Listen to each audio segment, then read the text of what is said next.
if other teams were to try to do the same thing, maybe like, hey, Atlanta, it worked, let's try to do the same thing. How would you think the Bills would do it differently? Whether that would be running or the quick pass game finding its legs. Right. If teams were to try to copycat Atlanta, how do you think the Bills would try to respond to that? Well, I think first and foremost, you got to look at Atlanta's personnel, and they weren't big on defense, but they were fast, aggressive. They blitzed, right.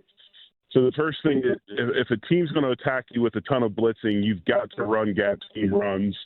You've got to run power. You got to run counter.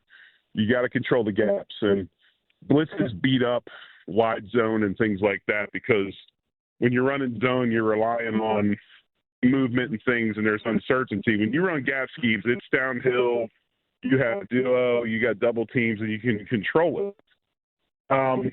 The other thing is, in pass protection, and watching this last Atlanta game, I thought they did some things pass protection-wise to control the blitz. It just wasn't executed very well, and that's got to change. I mean, you've got to get execution better up front as far as, your blitz protections. When you start having guys do a bunch of blitzes, it's not so much, Joe, just getting the ball out quick, which you want to do, but you got to run slide protections. You got to, same thing as you do in the running game. You got to control gaps, and then go from there. So, yeah, I mean, some of the stuff pass pro wise, I thought they tried to do, they just didn't execute it, and we didn't get to the gap running schemes until the second half. So that's what I would do a little bit different when you're playing teams like that want to blitz and that are fast.